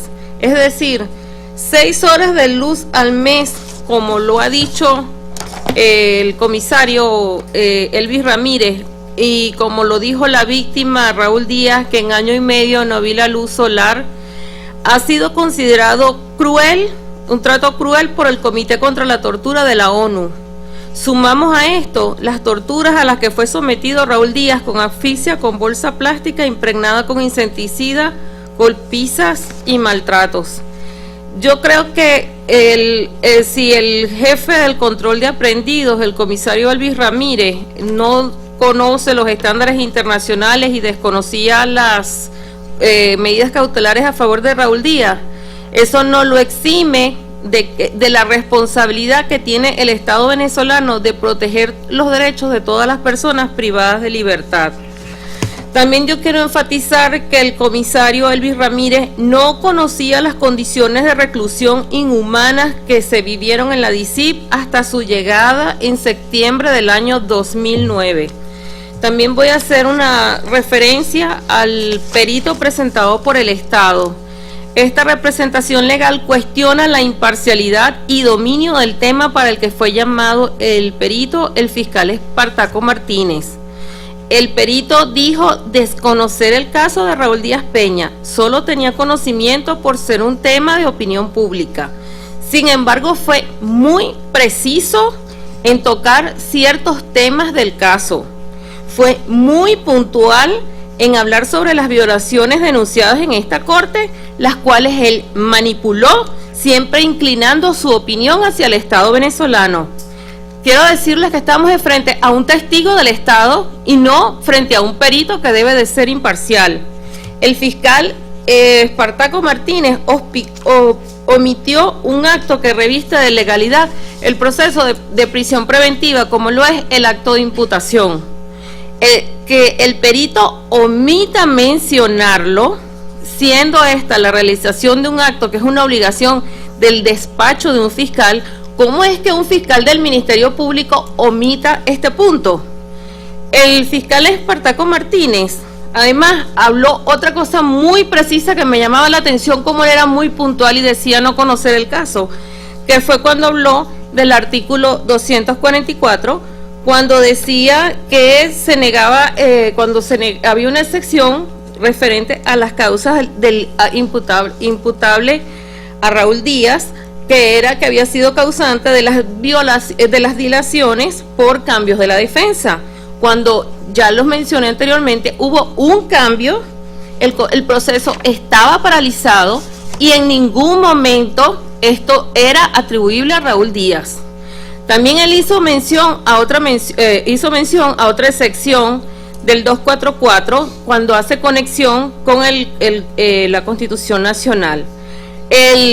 Cuando él hace mención a los delitos de lesa humanidad y terrorismo, el perito está invadiendo competencias del Poder Legislativo, ya que para el momento de los hechos no había entrado en vigencia la Ley de Delincuencia Organizada, que es donde se tipifican las acciones de terrorismo. La única fuente de derecho penal es la ley formal, por lo que solicitamos sean desechadas las opiniones del perito, el fiscal Espartaco Martínez, por parcializadas, manipuladas y sin verdadero criterio y preparación para el peritaje al que fue llamado. Esto es un testigo, eso no es un peritaje.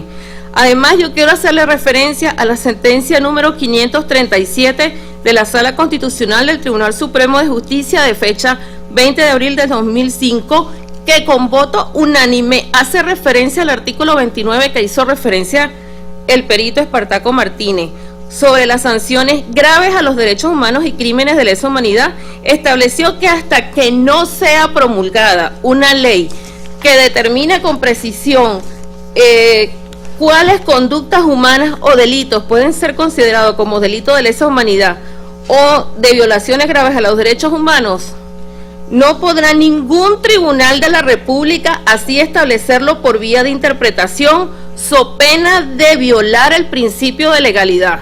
Por eso, insisto, no estamos frente a un peritaje. Quisiera hacer una última acotación en los 2 minutos que me quedan. El representante del Estado hizo mención a un acta que firmó Raúl Díaz, diciendo de que él estaba muy bien, de que lo trataba muy bien, de que él no se quería ir, que las visitas y tal. Esa acta tiene fecha 23 de marzo del 2005 y fue para una evaluación a Díaz Peña, la cual fue dirigida por la doctora María Auxiliadora Monagas, agente del Estado para los Derechos Humanos. Durante la realización del examen, Raúl Díaz insistía en el traslado a otro centro de reclusión, como lo pedía la Comisión Interamericana en las medidas cautelares, y el traslado para hacerse la tomografía. La doctora María Auxiliadora Monagas le dijo: si sigues insistiendo con la solicitud de traslado, tú sabes lo que te va a pasar. Por lo que vas a lograr es salir perjudicado. Yo misma voy a hacer que te envíen a un penal. Por lo que Raúl Díaz firmó el acta que se encuentra en la documentación presentada por el Estado y que están haciendo alusión. También quisiera decir otra cosa. Él fue atendido en 7 oportunidades.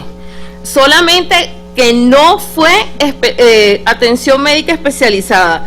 Si bien es cierto, el Estado menciona que fue atendido en uno de los mejores centros, que es el de Chuao, eso fue gracias a las medidas cautelares de la comisión y 11 meses después de que la comisión las otorgó. Luego vino una segunda visita al centro de otorrino de Chuao y se especificó claramente que tenía que ser operado urgente. Y como eso fue la respuesta de los especialistas, cesaron las visitas al centro de Chuao. Gracias. Muchas gracias, doctora Andrade, por la dúplica y los elementos de juicio expresados, y le doy la palabra a la representación del Estado para la dúplica, perdón, ha sido la réplica lo que hemos escuchado. Adelante. Gracias, presidente. Bueno, el Estado venezolano debe de destacar, muy importante, la declaración que nos brindó Raúl Díaz Peña esta mañana. Ahí pudimos apreciar, según su criterio, de las torturas que recibió, y hasta ahorita no he recibido ninguna respuesta porque ellos durante todo el proceso, ni él ni sus abogados denunciaron esos hechos. No existe evidencia alguna. Aún más, dijo algunas mentiras, que ahorita la que me recuerdo más es la de la Defensoría del Pueblo, porque yo trabajé en la Defensoría del Pueblo y yo sé de la labor titánica y efectiva que hace la Defensoría del Pueblo de Venezuela. Y dijo que ellos habían puesto una denuncia en la Defensoría del Pueblo y no habían tenido respuesta.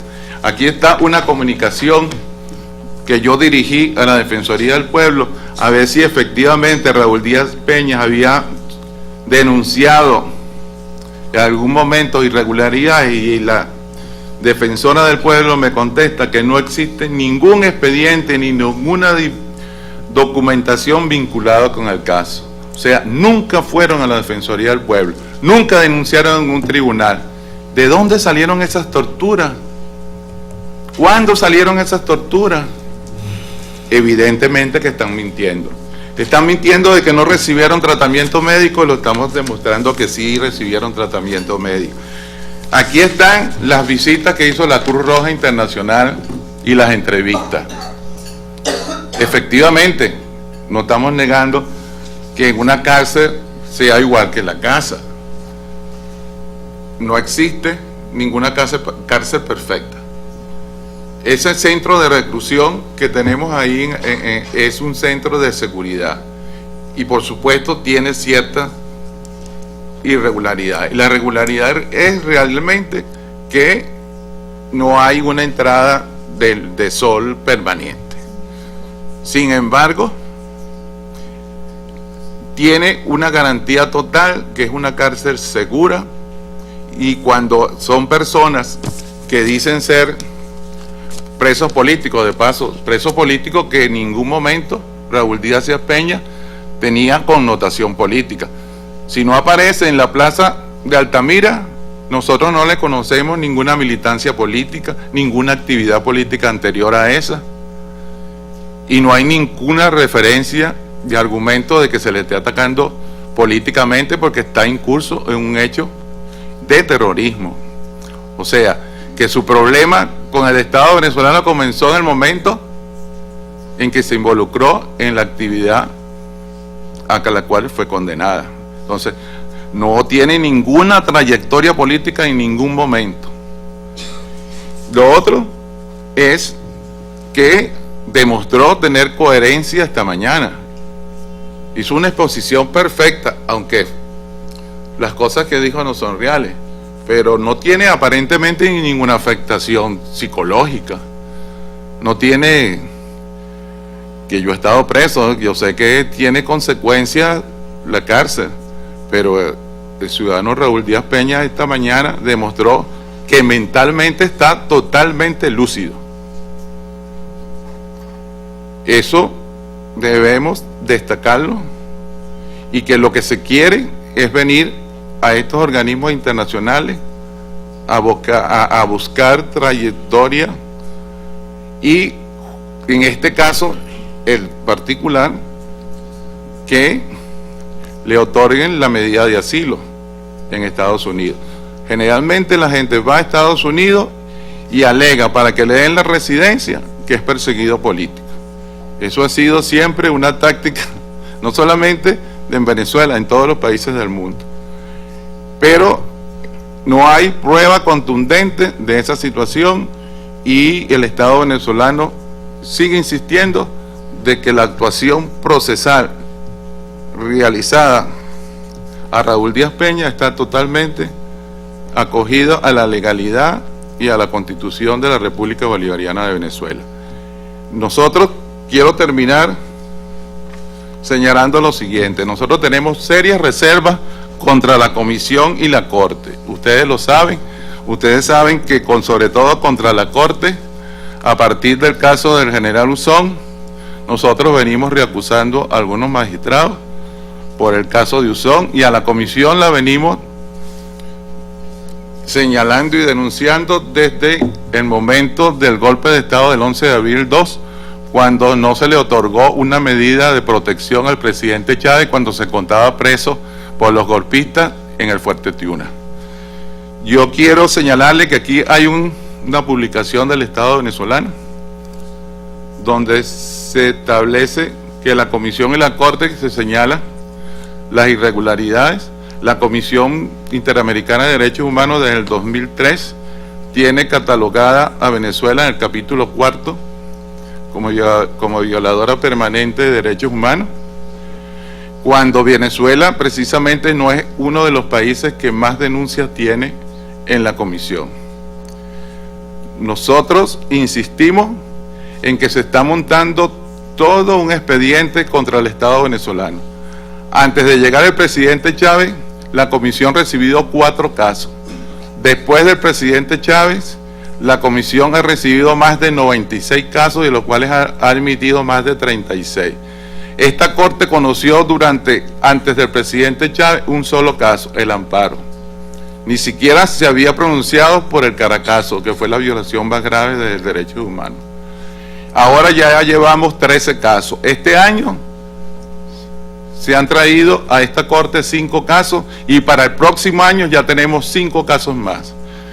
Esa es una observación, una reflexión que nosotros hacemos y lo decimos con sinceridad y estamos dispuestos a llevar y a denunciar estas situaciones porque es una persecución indebida contra el Estado venezolano. Muchas gracias.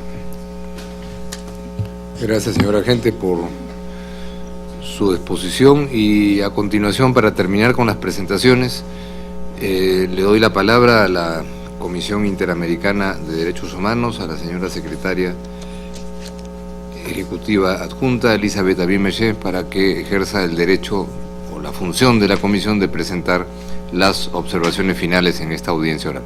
Tiene la palabra, señora secretaria ejecutiva adjunta. Muchas gracias, señor presidente. Honorable Corte, la Comisión formulará sus observaciones finales en 3 apartados. Primero, nos referiremos a los principales temas de derecho en cuanto a la detención preventiva y a la duración del proceso. En segundo lugar, abordaremos el problema de la justicia provisoria y sus efectos en el caso. Y en tercer lugar, hablaremos de las violaciones a la integridad personal de Raúl José Díaz Peña.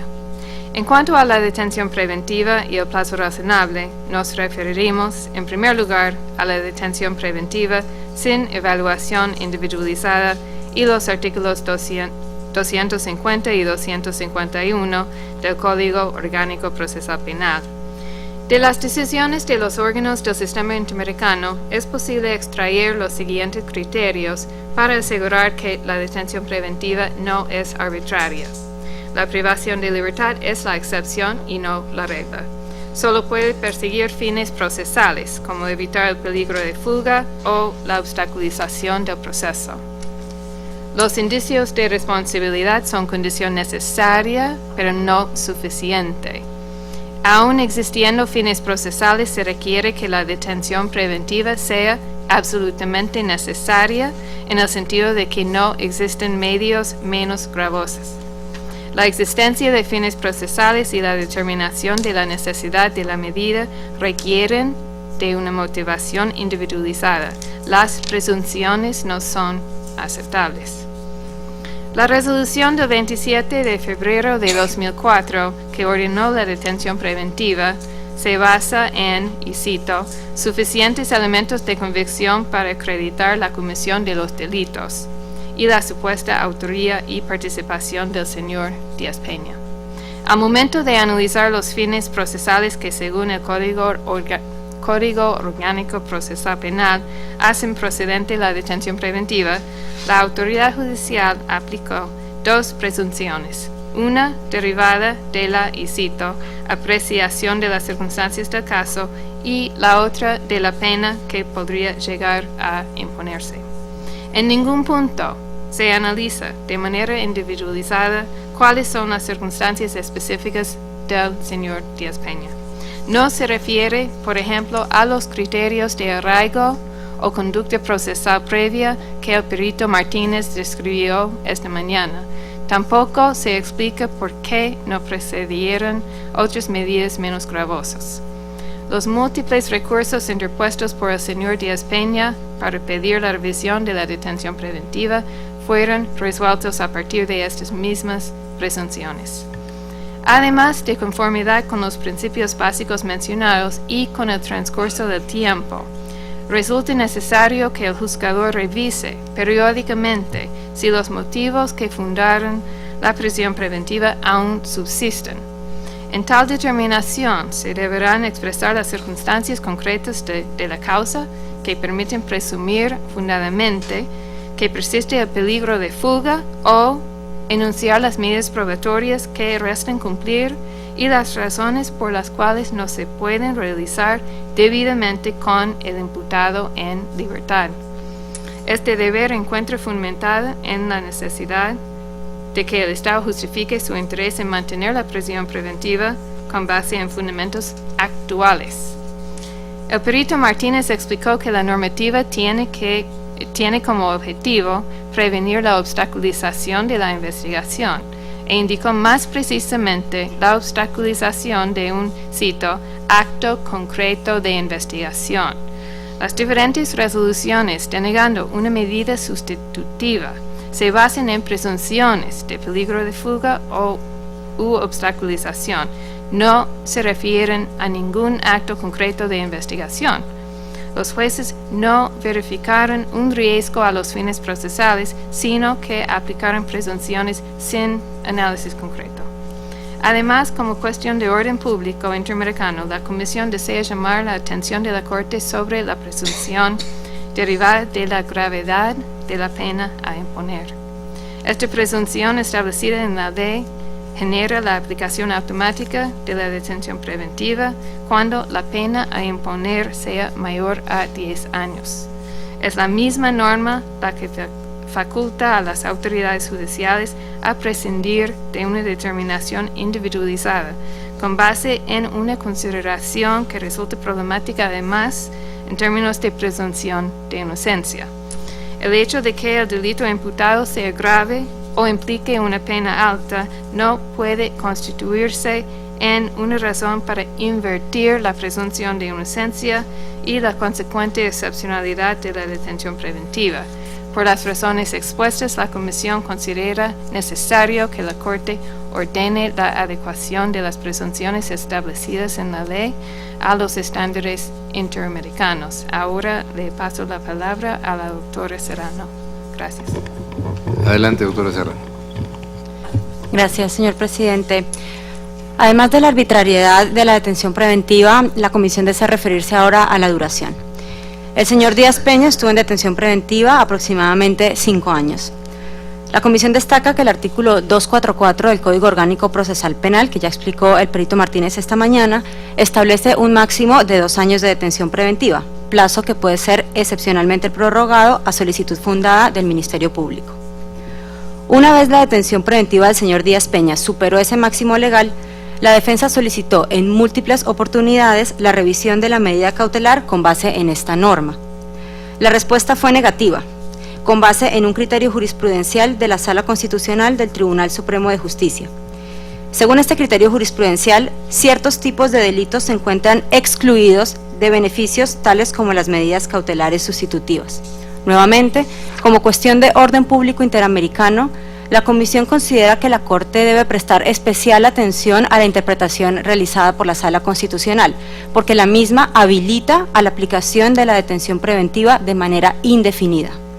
Se trata de una exclusión a priori y sin determinaciones individualizadas, que resulta, por lo tanto, incompatible con jurisprudencia consolidada de la Corte e iniciada a partir del caso Suárez Rosero. En su contestación, el Estado hace referencia a los principios del Estatuto de Roma y a la imprescriptibilidad con el fin de justificar la interpretación de la Sala Constitucional. En otros términos, el Estado afirma que hay ciertas categorías de delitos respecto de los cuales la detención preventiva podría ser indefinida. Al respecto, la Comisión considera importante resaltar que, si bien el Estatuto de Roma consagra la imprescriptibilidad de ciertos delitos graves, también refleja los derechos a la libertad y a la presunción de inocencia de las personas bajo investigación de los graves delitos de los que tiene competencia la Corte Penal Internacional. Por ejemplo, el artículo 58 del Estatuto señala que la Sala de Cuestiones Preliminares dictará una orden de detención contra una persona si estuviera convencida de los siguientes elementos: que haya un motivo razonable para creer que ha cometido un crimen de competencia de la Corte y, concurrentemente, que la detención parece necesaria para asegurar la comparecencia y que la persona no obstruya la investigación o, en su caso, impedir que siga cometiendo el crimen u otro conexo que tenga origen en las mismas circunstancias. Aún cumplidos estos supuestos, el artículo 60 del Estatuto dispone que la Sala de Cuestiones Preliminares revisará periódicamente la detención y asegurará que la detención en espera de juicio no se prolongue excesivamente. Esto para decir que el respeto por el derecho a la libertad personal y a la presunción de inocencia no son incompatibles con la lucha contra la impunidad ni la necesidad de administrar justicia, aún en los sistemas judiciales dedicados a la persecución de los delitos más graves. En suma, la interpretación de la Sala Constitucional no es sostenible con base en la naturaleza de los delitos perseguidos, ni encuentra sustento, como alega el Estado, por ejemplo, en el sistema penal internacional. Ahora bien, la duración excesiva de la detención preventiva se encuentra estrechamente vinculada con la garantía de plazo razonable. A pesar de que el señor Díaz Peña se encontraba privado de libertad, su proceso penal se prolongó injustificadamente. De acuerdo a la información presentada, que ha sido analizada según los criterios de la Corte Interamericana, las dilaciones en el proceso resultan atribuibles al Estado venezolano. La Comisión cita algunos ejemplos en este momento: los múltiples diferimientos del juicio por la falta de comparecencia del Ministerio Público. También se presentaron problemas en la designación de los escabinos antes de que se optara por un juez unipersonal e incluso existieron algunos problemas técnicos para la realización del juicio oral. Todos estos aspectos atribuibles al Estado. El expediente no refleja que la demora se hubiera debido a prácticas de pruebas complejas y tampoco es posible atribuir la demora al señor Díaz Peña, quien lo que hizo fue realizar las diligencias razonables para ejercer su derecho de defensa. En suma, en este caso, el Estado de Venezuela detuvo ilegalmente a Raúl José Díaz Peña, dispuso la detención preventiva arbitrariamente con base en presunciones y mantuvo dicha medida cautelar más allá del plazo máximo legal, aplicando una exclusión incompatible con la Convención Americana. Otro de los aspectos novedosos que presenta este caso se relaciona con la garantía de juez independiente y los efectos de la justicia provisoria en la satisfacción de esta garantía cuando quien acude al sistema interamericano es la persona procesada penalmente. Ya la Corte conoce en detalle los efectos de la justicia provisoria en Venezuela, la ausencia de garantías de estabilidad en el cargo y las amplísimas facultades discrecionales de la Comisión Judicial del Tribunal Supremo de Justicia. En este caso, el 2 de noviembre del 2005, la jueza María Mercedes Prado levantó dos actas. Una, indicando que podría imponer sanciones disciplinarias al fiscal que con su incomparecencia había generado el diferimiento del juicio oral en varias oportunidades. Y otra acta, indicando que en 5 días correspondería decretar una medida sustitutiva en favor de uno de los coimputados del señor Díaz Peña, precisamente porque se cumplía el plazo legal máximo de 2 años. La Comisión Judicial del Tribunal Supremo de Justicia destituyó discrecionalmente a la jueza Prado antes de que se cumplieran esos 5 días. La Comisión considera que la ausencia de salvaguardas de la jueza Prado, evidenciada en su destitución inmediatamente después de adoptar medidas para evitar las recurrentes demoras en el proceso y para cumplir los plazos legales de detención preventiva, demuestra que en el caso del señor Díaz Peña, el sistema no contó con la independencia requerida en el artículo 8.1 de la Convención Americana. Ahora, la Comisión considera relevante referirse a las violaciones a la integridad personal del señor Díaz Peña. Este caso tiene la particularidad de que las violaciones ocurrieron por la confluencia del incumplimiento de 2 de las obligaciones centrales que asume un Estado al privar de libertad a una persona. La primera, la obligación de asegurar condiciones de detención compatibles con la dignidad humana, y la segunda, la obligación de brindar atención médica adecuada y oportuna. Sobre el primer punto, existe claridad sobre varias de las condiciones de detención: la ausencia de ventilación, la ausencia de luz natural, el encierro en las noches entre las 10 de la noche y las 7 de la mañana sin acceso a baño. La declaración del testigo Elvis Ramírez desafortunadamente no permite esclarecer las condiciones de detención del señor Díaz Peña, pues como él mismo expresó, no tuvo conocimiento de las mismas la gran mayoría del tiempo que él estuvo privado de libertad. Sobre la obligación de brindar atención médica, existe amplia documentación en el expediente sobre los varios problemas de salud sufridos por el señor Díaz Peña, muy especialmente problemas de oído. Y esa documentación permite establecer claramente la relación con la deficiente atención médica que recibió y con la persistencia de las condiciones de detención a que fue sometido. Como algunos ejemplos, la Comisión destaca que: 1. El Estado no fue diligente en permitir un diagnóstico serio y oportuno de la situación de salud de la víctima mediante el acceso continuo a médicos especialistas y la realización de los exámenes especializados que requería. Además, una vez en conocimiento de la importancia de una intervención quirúrgica y de las mínimas perspectivas de recuperación en las condiciones de detención en que se encontraba, el Estado no adoptó medida alguna para permitir la realización inmediata de la intervención y facilitar las condiciones para su rehabilitación. Y un punto fundamental es que en todo este proceso el Estado tenía conocimiento de, como efectivamente sucedió, de que la falta de tratamiento especializado y oportuno podría redundar en daños irreversibles en la audición de la víctima. La Comisión considera que en las circunstancias del presente caso, el deterioro progresivo en la salud del señor Díaz Peña constituyó una grave e irreversible afectación a su integridad personal atribuible al Estado que, por una parte, mantuvo condiciones que provocaron dicho deterioro y, por otra parte, no respondió con el nivel de diligencia requerido para impedir la consumación de un daño evitable a través de atención médica especializada y oportuna. Ahora, para finalizar, la Comisión desea referirse muy brevemente a la excepción preliminar presentada por el Estado. La Comisión quiere reiterar que esta excepción preliminar es extemporánea. Es cierto que en la etapa de admisibilidad ante la Comisión el Estado argumentó que el proceso penal se encontraba en curso y que los recursos internos no habían sido agotados. Sin embargo, el argumento fue genérico y sin indicación de ninguno de los recursos planteados en el proceso ante la Corte. En esta situación corresponde, como en otras oportunidades lo ha realizado la Corte, que declara improcedente por extemporánea la excepción preliminar por la falta de especificidad en el momento procesal oportuno ante la Comisión.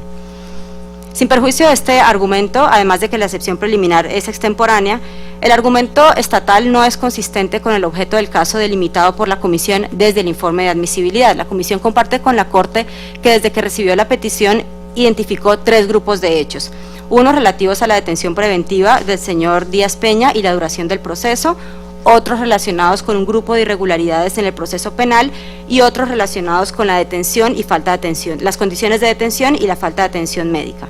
Estos hechos tienen distinta naturaleza y, por lo tanto, por la práctica permanente de la Comisión, se analiza el requisito de agotamiento de recursos internos de manera separada. La Comisión lo que declaró admisible en esta petición fueron el primer y tercer grupos de hechos, es decir, la detención preventiva, la duración del proceso y los temas de integridad personal por considerar que el señor Díaz Peña agotó múltiples recursos internos. Sobre los hechos relativos a algunas irregularidades de debido proceso, la Comisión declaró inadmisible la petición, precisamente porque Raúl José Díaz Peña renunció a presentar el recurso de apelación contra la condena. Debido a que a través de ese recurso se hubieran podido subsanar algunas de las supuestas violaciones al debido proceso, la Comisión consideró que no estaba satisfecho en ese momento el requisito de agotamiento de los recursos internos. Entonces, en resumen, la excepción preliminar que presentó el Estado se refiere al agotamiento de los recursos internos sobre alegatos que ni siquiera fueron admitidos por la Comisión y que no fueron objeto de un pronunciamiento en la etapa de fondo, por lo que además es evidente su improcedencia. Con estas observaciones, la Comisión termina su presentación. Gracias, señor presidente. Muchas gracias, doctora Serrano, y a la delegación de la Comisión Interamericana de Derechos Humanos por las observaciones finales aquí recién expuestas. Y le pregunto a los colegas jueces y juezas si desean formular alguna interrogante. Empiezo por el juez Villagrossi. Muchas gracias. Juez Pérez Pérez. Muchas gracias. Jueza Breu Blondé. Muchas gracias. Jueza May Macaulay. No. Gracias. Juez Ventura Robles. No, señor presidente. Juez Leonardo Franco. Muy rápido. Bueno, han sido presentaciones exhaustivas que enriquecen lo que ya consta en el expediente a nivel documental y que naturalmente será consolidado y ampliado según los objetivos de cada caso con los alegatos escritos. El tema que se ha tratado aquí es evidentemente conflictivo. Hay puntos de disidencia más o menos evidentes en cuanto al fondo y en cuanto a los procedimientos que se habrían utilizado en el derecho interno venezolano, y creo que hay mucho que se puede ampliar y desarrollar en los alegatos escritos. La audiencia había sido convocada fijando además una fecha para la presentación de los alegatos escritos y de las observaciones finales escritas también por parte de la comisión. Antes de que esta audiencia, la de hoy, se lleve a cabo, habíamos recibido un pedido escrito por parte de la delegación de Venezuela anoche, que coincide con un pedido semejante que se hizo en otro caso que vimos esta semana aquí en la Corte Interamericana de Derechos Humanos, en el sentido de que el plazo sea un plazo mayor considerando las fiestas de Navidad y de fin de año. Habida cuenta de este pedido, el plazo que originalmente se había estimado como razonable, que era el 9 de enero, se extiende, al igual que en el otro caso, hasta el 24 de enero del año 2012, que será un plazo definitivo e improrrogable. Naturalmente, todo ello es algo que el tribunal estudiará con minuciosidad. Hay una serie de elementos procesales aquí que son complejos. La Corte no entra a juzgar el derecho interno, sino su parámetro de referencia es el derecho internacional de los derechos humanos y la Convención, como ustedes lo saben muy bien. Quiero agradecerles en nombre de mis colegas por su presencia y por su participación, que si bien enfrentada por razones lógicas, estamos en un proceso judicial, contribuye a llegar a un punto en el que la Corte contará con los elementos adecuados para resolver. Antes de clausurar la audiencia y dejando establecido que no hay en este momento nada en debate, la audiencia ha concluido, le quiero dar la palabra porque la está solicitando el señor agente del Estado. Tiene la palabra, doctor Saltrón. Gracias, presidente. No, quería solicitarle nada más que ver si es posible que nos pudiésemos llevar hoy la grabación de esta audiencia. Le pregunto a la Secretaría si eso es técnicamente factible. Solo de esta audiencia. Sí, solo de esta, porque ya la anterior la tenemos. Ya. Sí, como en unas 2 horas ya la podríamos tener.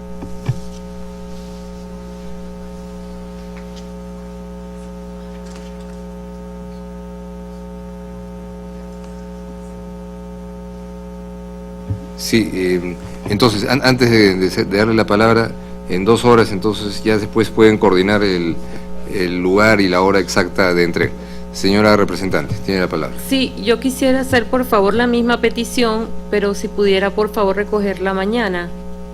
Si me dan una hora. No creo que haya problema, ¿no? Pues eso a partir de las 9 de la mañana se puede presentar y después que terminemos para que coordinen con precisión la hora y la oficina, el número de extensión, etcétera.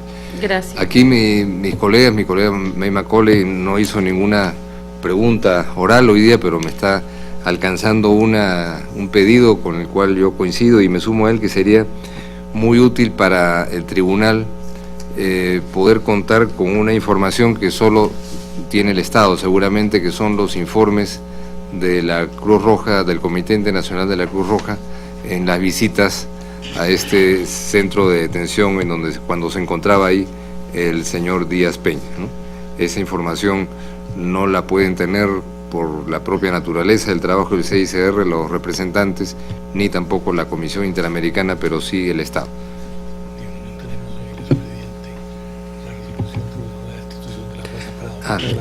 Me están haciendo notar que hay otro instrumento que también podrían eventualmente tener los representantes, pero con certeza le es más fácil al Estado conseguir lo que es la resolución a través de la cual se habría ordenado la destitución de la jueza Prado, que es un elemento que se ha mencionado en la tarde de hoy y podría ser interesante para la Corte tener en el expediente porque no se tiene esa resolución.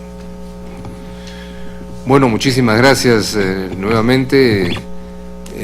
Nos veremos en otras circunstancias, pues todavía el año no ha terminado, no estamos al borde de la finalización del año, pero les deseo a todos lo mejor para lo que resta del año y también que inicie el 2012 con lo mejor para todos y cada uno de ustedes. La audiencia ha terminado.